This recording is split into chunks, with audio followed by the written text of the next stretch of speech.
Hello defence aspirant. आज की video हम देखते हैं कि जो अग्निपथ स्कीम है इसमें बहुत सारे आपको पता है डीमेरिट्स है, ख़राब चीज़ें हैं और कुछ चीज़ें अच्छा भी है। आपने दोनों चीज़ें देखा है, काफ़ी वीडियोस में हमने कवर किया है। आज की वीडियो स्पेशली हम बात करेंगे कि इसमें आगे आने वाले चेंजेस के बारे में, जिसके बारे में बात है या फिर की पॉइंट्स है कि कौन कौन सी ऐसा चीज़ है जिसके बारे में डिस्कशन अभी चल रहा है। इसकी अपडेट्स जब भी आएगा, न्यू अपडेट्स, मैं आपको बिल्कुल चैनल पर बता दूंगा। आपको यहाँ पर जानना बहुत ज़रूरी है कि आपकी जो स्कीम है उसमें क्या अभी चेंजेस चल रहा है। पहला है जो वे फॉरवर्ड में जो पहला जो है rising the age limit and permanent retention quota. यहाँ पर बोल रहा है कि दोनों चीज़ों में काम चल रहा है कि आपकी जो परमानेंट का रिटेंशन कोटा 25% है। फिलहाल आपने बहुत सारे वीडियोज़ में देखा 50% भी कोई बोल रहा है, बहुत सारे ऑफिशियल्स भी कवर कर रहे हैं। 50% को चांसेस है, जैसे आपने कुछ दिन पहले एयरफोर्स की जो नया चीफ है उन्होंने भी क्लियरली बोला था, अगर 25% से ज़्यादा मुझे रखना पड़े या फिर ऐसे कैंडिडेट मिले कि 25% से ऊपर रहने लायक है, क्या मैं रख सकता हूँ? येस, मैं रख सकता हूँ, डिपेंड अपॉन गवर्नमेंट, मैं रख सकता हूँ। मतलब ये एक थोड़ा सा हिंट है कि हाँ, उससे ज़्यादा हम रिटेंशन कर सकते हैं, ठीक है। और वो करेंगे रिटेंशन, 25% में काम नहीं चलेगा, at least 50% retention. But the planning is going for 60 to 70% की रिटेंशन हो जाए। 60 to 70% रिटेंशन का यहाँ पर प्लानिंग कहीं ना कहीं चल रहा है। अब आते हैं सर्विस पे। सर्विस आपको 4 साल का है। यहाँ पर बोला है कि जो सर्विस है आपको 7 से लेकर 8 साल तक कर दिया जाए, क्योंकि बहुत ही शॉर्ट टर्म पीरियड है, उसमें कैंडिडेट को बहुत ज़्यादा लॉस होने वाला है। क्योंकि उस एज में छोड़ना 4 साल में विदाउट सेटल हो गए काफ़ी मुश्किल है। बट मुझे नहीं लगता कि जो 7 to 8 ईयर्स है ये अप्रूव्ड होगा। अगर इसमें एक सर्विसमैन कोटा नहीं मिलता है तो big loss for a candidate. अगर वो 4 साल में जाता है फिर भी कुछ कर लेगा, अगर 20 साल में एंट्री किया है 24 में चला जाता है फिर भी कुछ कर लेगा। बट वहाँ पर 8 साल रखा जाता है, 28 में 30 में अगर जाता है वहाँ पर डिस्चार्ज हो गए तो काफ़ी मुश्किल हो जाएगा विदाउट एक सर्विसमैन कोटा। लेकिन अगर एक सर्विसमैन कोटा मिलता है उसको, तो उसमें उसको फ़ायदा डेफिनेटली होगा, इसमें कोई डाउट नहीं है। तो यहाँ पर देखने के लिए आगे देखेंगे क्या करते हैं। एनहांस्ड एंटाइटलमेंट्स एंड बेनिफिट्स यहाँ पर बोला है, बहुत एक अच्छा चीज़ बोला है कि जो कंट्रीब्यूशन कुछ अगर हम पेंशन स्कीम यहाँ पर लागू कर सकते हैं, कंट्रीब्यूटरी पेंशन स्कीम। मतलब जैसे आपने देखा होगा CAPS में क्या होता है, यही होता है कंट्रीब्यूटरी पेंशन स्कीम। यहाँ पर कुछ आप कंट्रीब्यूट करते हैं, कुछ गवर्नमेंट कंट्रीब्यूट करता है, फिर आपको महीने में एक मिनिमम पेंशन दिया जाता है। अगर हम अग्निवीर के लिए कर सकें तो डेफिनेटली बहुत अच्छा होगा। अगर हम जो रेगुलर सोल्जर को दे रहे हैं वो अग्निवीर को देंगे, वो तो पॉसिबल नहीं है किसी को 4 साल की में नौकरी में या फिर 8 साल में देना। बट अगर हम कुछ फिक्स अमाउंट ऑफ पेंशन उनको दें तो डेफिनेटली उनकी मोरल भी हाई रहेगा और कुछ ना कुछ ये स्कीम बेहतर हो जाएगा, ठीक है। उसके बारे में बोला है कि जो ग्रेच्युटी मिलता है, एक्स ग्रेसिया मिलता है। जैसे मान लीजिए कि कोई चीज़ यहाँ पर बोला है कि डिसेबिलिटी ड्यूरिंग ट्रेनिंग में कोई भी चोट लगता था ना पहले रेगुलर सोल्जर्स को, तो वहाँ पर आर्मी की बहुत सारे फैसिलिटीज़ मिलते थे, गवर्नमेंट की तरफ से उसको पैसे मिलते थे, कुछ बिजनेस करने के लिए कुछ प्रॉपर्टी वगैरह भी मिलता था, क्योंकि जो बंदा इंजर्ड हुआ है वो ड्यूरिंग ट्रेनिंग में हुआ है, ठीक है।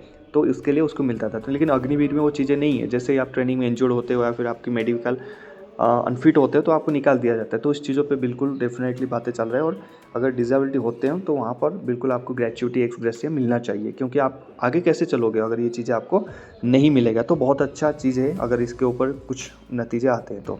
उसके बाद चलते हैं, they should be offer opportunity in their other security forces transparent merit based system. यहाँ पर बोला है कि जो रिटेनिंग का अग्निवीर का है, जो मेरिट बेस्ड मतलब जो भी सेक्टर्स में जा रहे हैं वहाँ पर इनको फर्स्ट प्रायोरिटी मिलना चाहिए। ऐसा नहीं है कि इनको 10% कर दिया आपने, बाकी जो अग्निवीर है उनके बारे में हम सोच नहीं रहे। इनको ऐसा होना चाहिए कि पूरा मेरिट लिस्ट निकला जाए, इनको मेरिट पे रखा जाए। मतलब 100 पोस्ट है, अग्निवीर के जितने भी कैंडिडेट अप्लाई करें, मान लीजिए 20-22 अप्लाई करें, तो इनको मेरिट लिस्ट में टॉप में रखा जाए, फिर बाकियों को वहाँ पर मौका दिया जाए। और अग्निवीर को मौका देने की वजह भी है, 4 साल उन्होंने इंडियन आर्मी, नेवी और एयरफोर्स जैसे सर्विस में, ऑर्गेनाइजेशन में सर्विस करके आए, काफ़ी काबिल तारीफ़ है और बहुत सारी स्किल्स सीख के आ रहे हैं। तो कहीं ना कहीं इनको प्रायोरिटी और एक रेस्पेक्ट मिलना चाहिए। आगे चलते हैं, implement of resettlement course. Resettlement course क्या होता है? देखिए, रीसेटलमेंट होता है कि जैसे आप एक काम कर रहे हो और आपको पता है अगले 2 साल में मैं फौज से जाने वाला हूँ, तो आप क्या करते हो, दूसरे जॉब की तलाश करते हो या फिर आप सोचते हो कि लाइफ में आगे कैसे क्या करना है। तो उसको रीसेटलमेंट, एक बार आप सेटल्ड हुए थे फिर आप दूसरी बार सेटल्ड हो रहे हो तो रीसेटलमेंट हो गया। तो यहाँ पर बोल रहा है कि एक स्कीम ऐसा होना चाहिए जो कोलैबोरेशन करे गवर्नमेंट सेक्टर और प्राइवेट सेक्टर में। जैसे ही अग्निवीर बाहर आएंगे हम पूरे के पूरे अग्निवीर को ऑब्जर्व करेंगे in a transparent manner, in a smooth manner. ये नहीं कि उसको भाग दौड़ी करके उसकी चप्पल टूट रही है, जूते टूट रहे हैं, उसको बहुत परेशान हो रहा है जॉब लेने में, नहीं। अग्निवीर आए, जो भी 50% आपने रिटेंशन हो गया रख लिया, बाकी जो 50% को इन ए ट्रांसपेरेंट स्मूथ मैनर में उनको जॉब मिलना चाहिए। उनको ये होना चाहिए कि 4 साल के बाद आपके पास एक प्राइवेट जॉब एक गवर्नमेंट जॉब CAPF की या फिर स्टेट पुलिस की होगा। आप जो चाहे आप चूज़ कर सकते हैं और उसमें आप जा सकते हैं। अगर ये चीज़ें होगा, उनकी मोरल हाई होगा, जहाँ पर वो सर्विस करे वो अपनी 100% दे पाएंगे। इन द स्ट्रेस में वो 4 साल में ड्यूटी करना काफ़ी मुश्किल है। तो यहाँ पर ये चीज़ें अगर ये चेंजमेंट होता है तो बहुत अच्छी बात है। Last in the list point यहाँ पर बोला है कि जो एजुकेशन क्वालिफिकेशन के यहाँ पर प्लान चल रहा है 10th to 12th लेवल में करने के लिए, क्योंकि आजकल की जो एजुकेशन है, आजकल की जैसे हम अपग्रेडेशन देख रहे हैं, तो कहीं ना कहीं जो 8th पास भी है, 10th पास भी है, इसको क्लोज करके 12th लेवल तक लाया जाए। जो GD में भी भर्ती हो रहे हैं उनको भी 12th लेवल में कैटेगरी में लाया जाए। तो इसमें क्या फ़ायदा होगा? ये फ़ायदा होगा क्योंकि आजकल के हर एक को देखो नॉर्मली 12th पास रहता है।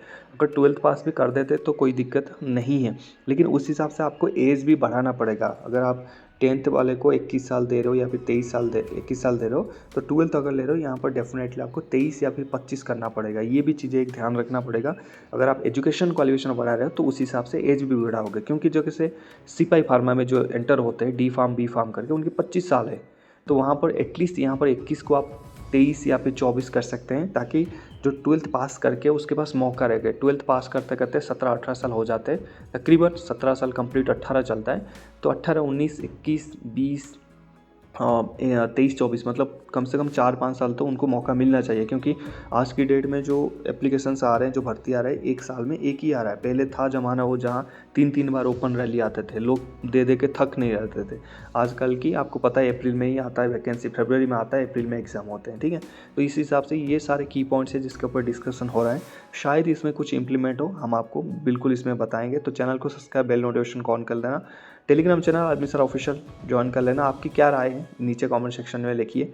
मिलते हैं नेक्स्ट टॉपिक में। जय हिंद।